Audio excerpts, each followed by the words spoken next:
Um,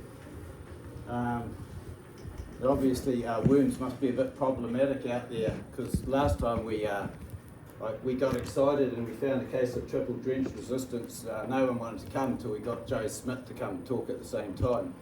So we got a good turnout that night, but there were more questions asked about the rugby than the worms, I think, by the end of the evening. So, but thank you for turning up today. It is a concern, and our testing would suggest that probably at least 80% of the people in this room need to be concerned that resistance is a significant issue on their farm. Maybe not that significant that you can see it, but it will be there. So we just thought we'd have this day and get people thinking about it.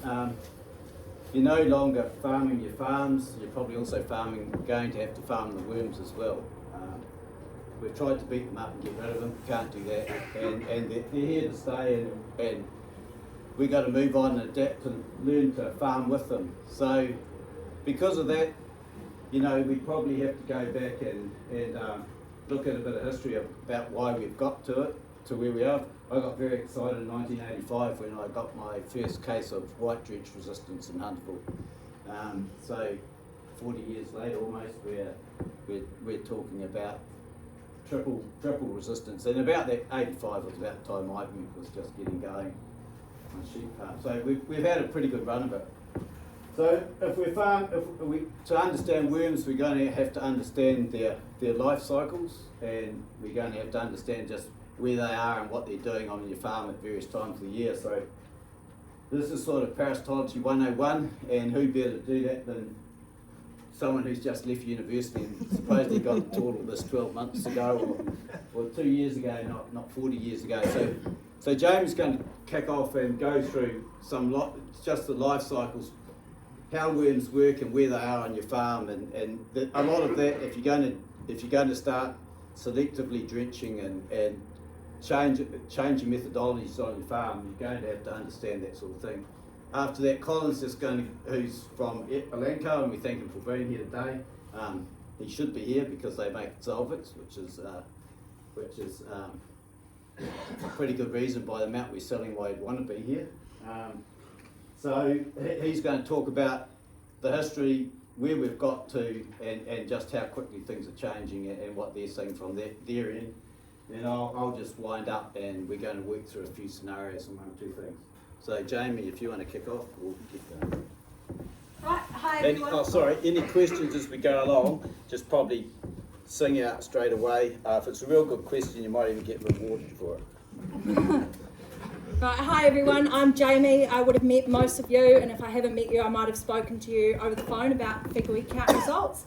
Like Martin said, I am the newest graduate at Hunterville. I graduated in 2022, so yes, this stuff is fresh in my brain, but a lot of it hasn't changed over the years in terms of life cycle. So yeah, I'm just going to go over the basics. I'll have little points for questions, but if you have questions throughout, just feel free to chuck up your hand and ask them. So I first just wanted to talk about the different types of worm species. I've got them in order of relatively in order of importance. So the three big ones for our sheep is our Trichostrongylis, which is more commonly known as our black scour worm, Haemonchus, which is barber's pole, and Osteotargia. We've got a couple other ones there that we don't see a lot of problems with, like Couperia, Esophagostomum, and Chibertia. So you can probably forget all that. And tapeworm I've got in brackets here. I'm not going to be talking about tapeworm, but if you have any questions, we can talk about that later. And Nematodiris can be a real problem. It's not as common here as it is down south, so we're not going to really be talking about that today either. And for cattle, we've got Osteotargia, Couperia, and Trix as well. So they're all sort of lumped there, and today I'm just going to be talking about the basic worm life cycle, which is applicable to most of them. There is differences between them in terms of their pathogenesis in the animal and also their ability to survive different weather environments. So first off, something that's really, really important, and I want everyone to know, is that around 95% of our worm population on your farm lives in the pasture, not in the animal. And that's really important in terms of refugia and also management. We can't just think that we're just killing worms inside lambs and sheep. we actually need to be thinking about what's on the pasture as well. So it starts off, the worms inside the animal will release eggs, which is shat out by the animal, and hatchability will depend on the environment. They can eat the eggs, but the eggs are not infective, so they won't develop any further inside the animal. And lower than 10 degrees, most eggs will fail to hatch. Next, they go to L1 and L2. So this is just our basic larvae stage of the egg life cycle, and our development will slow in those colder temperatures, and these stages are also not infective to stock. And this is a large amount, if not the majority, of our pasture population is this L1 and L2. In bad conditions, less than 1% of the L1 and L2 will survive to L3. And in good conditions, greater than 10% will survive, which might not seem like a lot. And Martin will go into this in a little bit more detail later, but a single Barber's pole female can lay up to 10,000 eggs per day. So there's even 10% of that is still a massive amount of eggs being shed on your farm. And then L3, this is our infective stage. So this is the one that becomes mobile and then is able to infect the animal. So the peak L3 on the pasture is around 4 to 6 weeks. And this is really important because this is similar to our grass growth cycle. So if we're spelling pastures for feeding for around 4 to 6 weeks, that's actually, we're putting stock on paddocks that have their highest larval contamination of the most infective stage. The lifespan of L3 on average in the summer is around 10 to 12 weeks, and in the autumn is around 3 to 6 months. And L3 is resistant to frosts. So we often say, oh, we've had a few frosts, this is great for worms, and we might see a reduction in wormy looking lambs, but this is actually just due to disruption of the rest of the life cycle. So the eggs in the L1 and the L2, it won't necessarily kill the L3s. Depending on the species, Barber's pole is a lot more susceptible to the cold.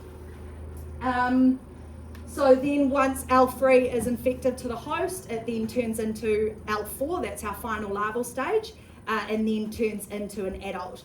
And the time from ingestion to egg laying, so once they've ingested their L3 and then they're developed into adults and producing eggs, is a minimum of 21 days. And I just want to take a note here and say this is why we often will recommend do a health check for your lambs 28 days post-drench, because if we bring them in at 3 weeks, that's only just the start of our eggs being produced, so it doesn't give us an accurate representation of the actual worm burden of those animals. So 28 days is our ideal reinfection check for lambs. So larvae distribution, mostly it's within 30 centimetres of where the faeces are, but can go up to 90 centimetres with wet weather.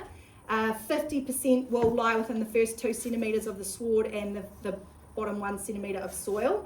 And the height travelled will depend on the type of sward and the moisture. They survive better on brown top and Yorkshire fog than they do on ryegrass, because the ryegrass is more open and allows for airflow and it doesn't hold as much moisture. So environmental conditions are really important for worm survival, or killing worms, I suppose. But moisture, they need moisture to survive. Dry conditions will result in those L1, L2 phases being trapped in the faeces. But with rain, we can get an explosion of larvae. One, because the larvae are trapped in the faeces and then the faeces get wet so they can spread. And also the added moisture will allow for L3s to travel higher up the sward, so that can increase our larval contamination. Summer spells can dry out larvae, but yeah, like I said, with moisture it can come back, so it's not always completely gone. So temperature 15 to 30 degrees is ideal, but they can still survive as low as 4 degrees and as high as 35 degrees. It's obviously species specific. I've got up here that the Ostotargia species, they can withstand the cold, so they start to emerge in that sort of springtime, versus the trikes prefer to emerge in the sort of late summer, autumn period. Barber's pole prefers the warmer temperatures, and I've just got a note there that Ostotargia, they've done a study and it can survive at -4 degrees for up to 4 weeks, and that trikes won't freeze at 0 degrees. So, but Barber's pole won't survive at that. So the point of this is just to show that even though it's cold, doesn't mean we don't have worms around. So just wanted to take this moment to talk about fecal egg counts. So a lot of you would have bought them in your time. Most of the time we don't have too many problems. Ideally, egg carton is best because it helps segregate out the individual eggs. Sometimes we do get them chucked in a bucket or chucked in a container, and it gets quite hard to distinguish which feces are which. And it's really important to know that the hatching of eggs can occur within 2 hours of collecting the feces. So it's really important to get them in the fridge. If you can't get the samples to us that day, keep them in your fridge, but put them in a bread bag or a plastic bag overnight, just because they do dry out, and that might affect our results and not be as representative. So I've just got a note on 10-day checks as well. We often get we do a lot of 10-day checks. 10 days is our ideal. Sort of a minimum of 7 to 8 days if you have to. We shouldn't really be seeing eggs at 7 to 8 days. You think about it, we drench them, it should kill the worms straight away, and then it'll take a few days for the rest of the eggs to flush out the system. So really, at a push, 8 to 9 days would be my lower end, and I wouldn't go anything higher than 14 days for a 10-day check, because we do get a few early maturers, that sort of thing, that we can't necessarily guarantee if it is resistance or if it's just early eggs coming through. And health checks, like I said before, 28 days is our really important number, but we also, that's checking for lamb reinfection and whether that, what our drenching schedule needs to be. We also can do ewe health checks. We do a lot of those, and that's just if you've got your ewes and you want to know what sort of worm burden they've got, then we do health checks for that too.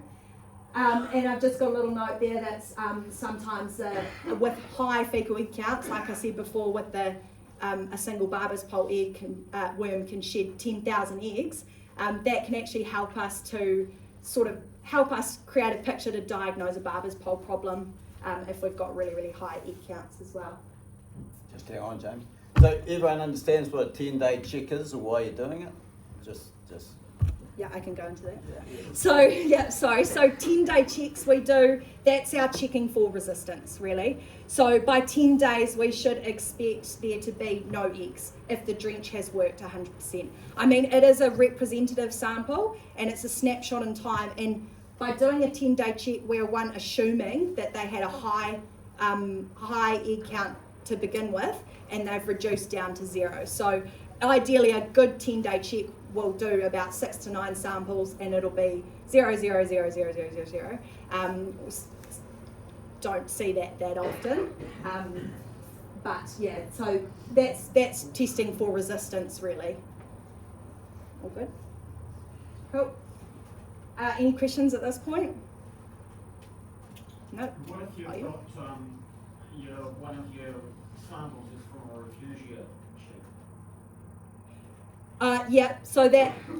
So you're saying you've got a mob and you might have left some of them undrenched. Yep. So 10-day check. yeah, so in that situation, I mean, it is hard. There's no guarantee, but as long as you're telling us that there has been sheep that are undrenched, that can sort of help us interpret the results, and we might test a few more samples to see if it's accurate. If we're getting, correct me if I'm wrong, but if we're getting lots of zeros and then like a high count, we can either assume that might be a misdrench, there is a potential it could be resistance, or it's one of those undrenched. Some people are quite good at leaving undrenched ones by accident on purpose, like not drenching them. So it's very common to get 0, 0, 0, 0, 2,000. So. Cool. So I just talk a little bit about the host response and the damage that we do. I'm mostly talking about sheep in this instance. damage that the worms do, sorry. So our clinical cases we have to think of as the tip of the iceberg. So if you've got lambs dying, or you've got really daggy or shitty looking lambs, that's the tip of our iceberg. Majority of our production losses are due to our subclinical parasitism, so the ongoing ingestion of parasites. So physical changes, reduced feed intake, impaired protein metabolism, and damage to our gastrointestinal organs. So the really important one is reduced feed intake. So that's something that we might not notice because the lambs might still look fat, but they're not growing well. And that's probably our biggest loss of production there. And yeah, consequences of worms is the lambs don't grow, they lose weight and potentially die. So That yeah. damage to the intestinal tract, does that recover? You know, if you've been a bit late, you've had some really shitty ones, there's some internal damage, does that get better, or are they gonna be impeded? Yes, it does, but it would take If some it's time. mild damage, well, I think it was what I said. They'll get better. Yep. If it's really severe, no, you'll stunt them and there'll be permanent damage to the mucosa. So severe long-term parasitism will stunt your sheep, as you probably have observed yourself over the years. So immunity to worms, sheep and cattle, they do develop immunity to worms. Cattle will have a better immunity as they age compared to our sheep. But sheep the immunity will start to develop at around 6 months of age, but isn't really fully developed until around 18 months of age. So sheep in particular, they'll still pick up worms, but they limit the growth of the larvae. Not all larvae that they ingest will develop through into adult worms, and they have poorer fertility, and they're not as big in size. They don't do as well as they do in our lambs. But yeah, essentially a well-fed, healthy, fat sheep will have better immunity than a skinny ewe, which is often why we do health checks on our skinnier ewes. Any questions? Yeah, if you've got a sheep with worms and Yep. then it's not ingesting any more larvae, how long before it's all cleared out of the system? Or will you always have to drink Worms it? will live So they just in the sheep. they'll Yeah. always have it. If you get no more over 12 months or 2 years, the counts in the sheep will diminish quite significantly. But Colin's probably best to answer that. Depends on the species. Yeah. Ostentatia up to 12 months and trike 6 months, from my understanding. So they do disappear. So refugia. Who's heard of refugia?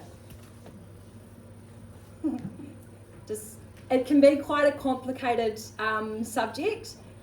Does anyone want to have a go explaining it as a farmer for farmers? Oh, Yeah. I can. It's basically breeding your worms, right? So you're trying to leave some worms that are susceptible to drench undrenched, so that their life cycle is still in your pasture, to dilute the worms that are resistant. Yep. Pretty bang on. That's good. Well, I didn't really want to have to give it to Will. I've got some dumb questions. Well done, Will. Thank you. My wife would love this. That was relatively good definition, to be fair. Yeah, that was good. Pretty similar to mine, really. So refugia is deliberately retaining a gene pool of susceptibility by allowing some parasites to reproduce without exposing them to drench. So it's providing somewhere, a refuge, for susceptible parasites to persist. And the idea of this is that the susceptible larvae on the pasture will outnumber the resistant ones. Therefore, when they breed, the gene frequency for resistance will be diluted.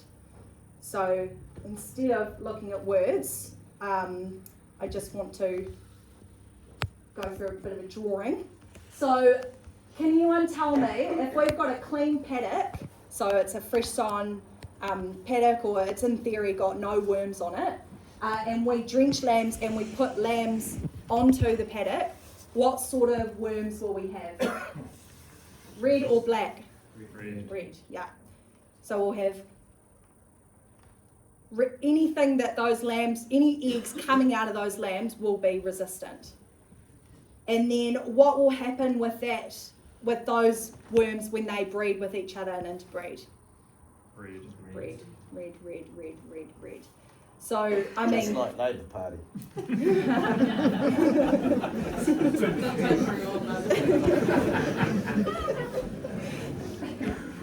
Yeah. So obviously this is bad. This is not what we want. So in contrast to that, so if we've got a refugia paddock, so can anyone tell me how we might get that refugia paddock? What sort of things we could do to get susceptible eggs there that haven't been exposed to drench? Yeah. Chuck some ewes on the start. Yeah. Chuck some ewes on it. They're really poor dogs and not be able to get them all in. Yeah. And other things are like before you're drenching your lambs, grazing that pasture with those lambs for a few days and then drenching them, putting them on, that sort of thing to try and put worms on there that haven't been exposed to a lot of drench. So what do we think the parasites will look like? Black. So we'll have a bit of black, but we will also likely have a few red ones in there because, you know, we're being realistic and it's, you know, it's hard to start with a complete blank slate. So what do we think the genetic outcome of that will be if those worms breed with the good ones? It'll be a mix. So we'll have some susceptible ones and we'll have a few in-betweeners and a few resistant ones there as well. So ultimately we've got these two outcomes and obviously that bottom one is where we want to be. Does that sort of explain, do you guys understand that refugia concept? Any questions about that? Yeah. You get a clean paddock that might be fairly high in lambs. Yeah. Just stick a heap of cattle in there and let them clean it. No, well, if you've got a paddock that has had lambs in it, the cattle can then go in after the lambs and they'll ingest the infective larvae, but they won't create refugia. No. Yeah. I realise that. Yeah. Just to make the paddock. Cattle will help clean up larval burden of paddocks. Yeah. Just on that, Jamie, so because I had a question about going back to the species, so the Ostatagia and the Couperia and the Tricos ones, the cattle and the sheep get them. Are they the same ones, and are they so they're not shedding? No, so that's our genus, I suppose, but they've got different subspecies within that. Yeah. Once again, Colin can probably answer. Yeah. There's one trike's the same, isn't it? One Trichextii goes cattle and sheep, and the others are Different. specific. Cool. So I've just got my definition again there, and just a note on how we can maintain refugia. So having a drench interval of not less than 28 days. So like I said before, from time of ingestion of the infective larvae into shedding eggs is a minimum of 21 days. If we drench on 21 days, we're not allowing for any growth of the potentially susceptible parasites. So the ones that have died from the drench and then have been reinfected, the lambs have then been reinfected, and then we want them to actually survive and then to shed their eggs for about 7 days to help build up that refugia population. Does that make sense? Yeah? Yeah. Can I just ask a question? What percentage of lambs do you leave undrenched? Martin will talk about that in his talk. Yeah. So the next point is leave some lambs untreated. Drench ewes as little and as infrequently as possible. And putting a few undrenched ewes in with the lambs can help, like we said before. Buying in lambs with from farms with really good drench efficacy and then bringing them onto your farm and not drenching them and allowing them to spread their susceptible eggs around your farm is also a really good way to do it. But good luck finding a farm that has proven drench efficacy. And don't dose lambs and put them on a clean new paddock. And yeah, we do have to manage them carefully, and because if we have too much refugia, that will end up in too much larval burden, which will make our lambs unwell and sick and die. So it's a fine line. All good?